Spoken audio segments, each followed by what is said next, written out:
Электрондық кестенің элементтерін форматтау. Бірінші сурет. Форматтау терезесін іске қосу. Мұқият суретке қараңыз.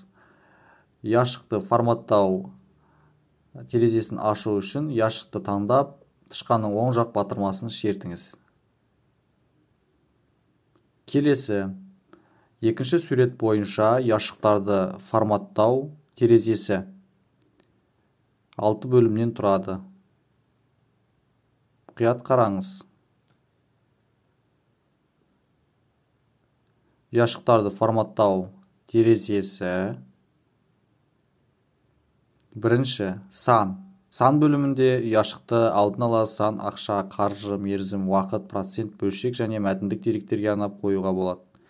Теңестіру бөлімі яшықтағы деректерді оңға, ортаға, сол жаққа, еніне жоғары және төмен қарай туралайды. Қаріп бөлімінде яшықтағы деректердің түсін өзгертуге, сандарды дәреже мен индекс түрінде жазуға, сызуға немесе өлшемін өзгертуге болады. Шекара бөлімінде яшықты шекаралау арқылы кесте жасай аламыз. Заливка яшықты немесе толық кестенің түсін өзгерте алады. Защита яшық жазылған мәліметті өшіріп қалудан немесе мәтіннің ауысып кетуінен сақтайды. Яшықтарды өшіру, тазалау, көшіру. Егер яшықты немесе яшықтар тобындағы деректерді өшіру керек болса, оларды ерекшелеп пернетақтадағы delete пернесін басамыз, немесе редактирование бөліміндегі очистить командасын таңдау керек. Практикалық жұмыстар. Excel программасын іске қосамыз. A1 яшығына сан, B1 яшығына бөлшек, C1 яшығына процент, D1 яшығына мерзім деп тақырыпшалар қоямыз. Практикалық жұмысты бірге жасайтын боламыз. Excel бағдарламасын ашып, бірге қайталаңыз. Мұқият қараңыз.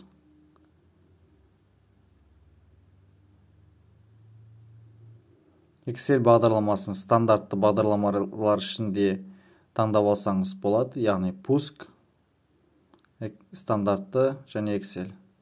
A1 яшығына сан, B1 яшығына бөлшек, C1 яшығына процент, D1 яшығына мерзім атауларын жазып шықтым. Мұқият қараңыз.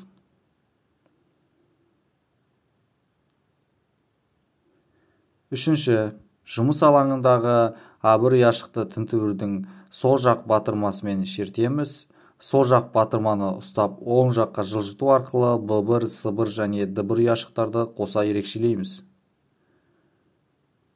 Тапсырма түсінікті болатын болса, бірге Excel ортасында жасайық. Мұқият қараңыз. Қайталаңыз.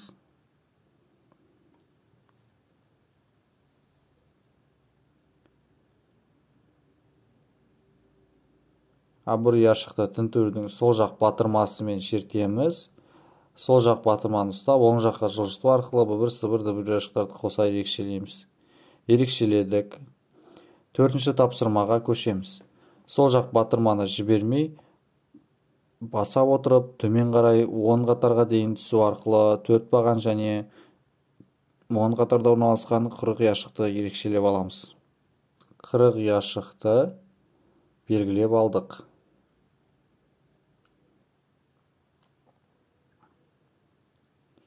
Бесінші тапсырма бойынша ерекшеленген яшықтарды тінтуірдің оң жағымен шертіп, формат ячейки терезесін ашамыз. Кестедегі мәліметтерді пайдаланып, бірінші кестенің форматын жасаймыз. Ол үшін 5-те бірінші тапсырма бойынша пішім яшықтар терезесінде число бөлімін таңдап, A2, A10 яшықтарының арасын 0, 0 түріндегі санды форматқа ауыстырамыз. Сан A2 бөлімін A10 яшығына дейін белгілеп, оң жақ батырманы басып, формат ячейки число бөлімін таңдап, ОК батырмасын басамыз. Келесі баған B2, B10 яшықтарының арасын 3-тің 4-ке қатынастырындегі бөлшектерінде сандар форматына қоямыз.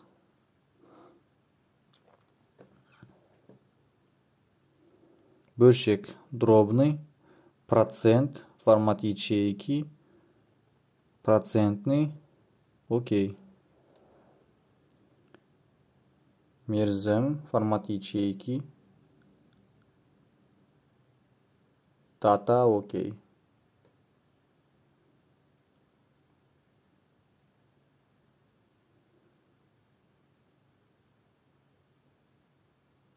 Яшықтарды сандармен толтырамыз. Мұқият қараңыз. 25 санын жазып, яшықты таңдап, оң жақ бұрышындағы плюс батырманы, қосу батырмасын баса отырып, төмен қарай тартамыз. Сонда бізде яшықтар толтырылады. Оң жақ батырмасын басып, төмен қарай тартамыз. Мерзім яшығында дәл осылай толтырамыз.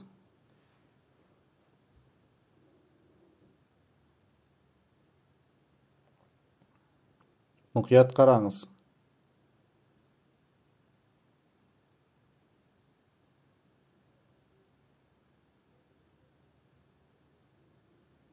Бізде яшықтар толды. Дәл суреттегідей келесі қадамға көшеміз. 7-ші формат ячейки терезесінде орналасқан граница бөлімін таңдап, кестеге шекара қоямыз. Ол үшін кестені белгілеп алып, формат ячейки бөліміндегі шекара бөліміне кіріп, кестеге шекара қоямыз. Кестені белгіледік, формат ячейки бөліміне кірдік, шекара бөліміне кірдік, границы таңдадық, окей. Бізде шекаралар шықты. Келесі, бірақ шекарамыз басқаша. Қайта жасаймыз. Шрифт бөлімін ашып, яшықтағы әріп пен сандарды 12-ші кегілге ауыстырамыз. Мәтін мен сандардың түсін өзгертеміз. Яғни, формат ячейки бөліміне кіріп, шрифт кегілді ауыстырдық 12-ші өлшемге.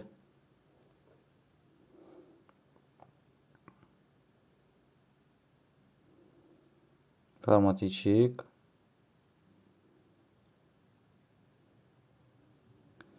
Қаріпті ауыстырдық. Полужирный. Окей. Және сан бөлімін белгілеп, формат ячеек, заливка бөліміне құйып бояу бөлім арқылы әр бағанның түстерін өзгертуге болады. Түстерін өзгертейік.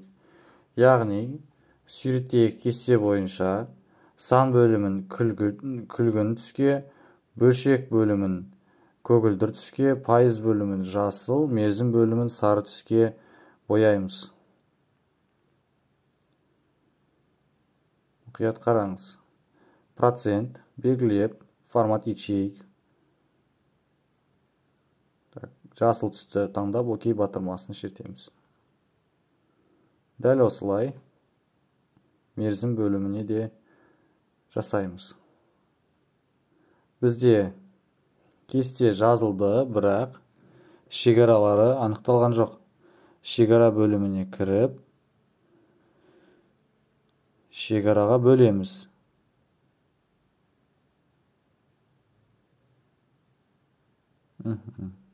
Окей.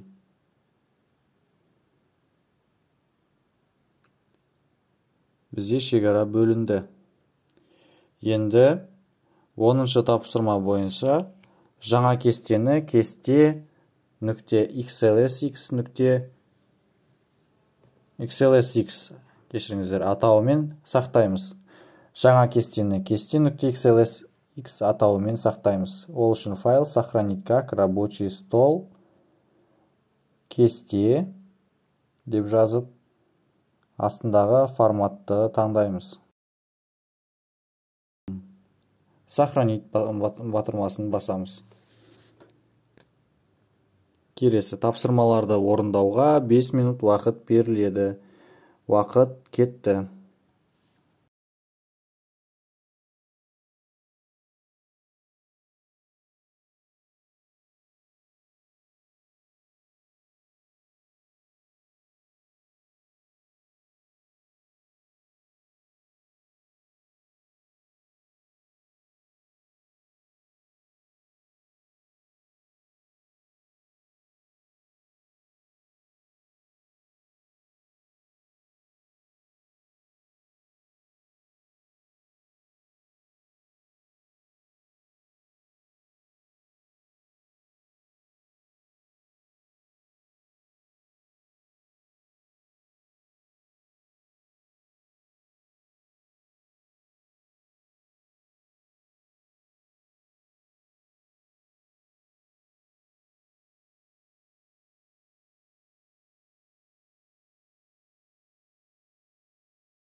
Уақыт бітті. Сұрақтарыңыз болса, төмендегі форманы толтыру арқылы қойыңыз. Сау болыңыздар.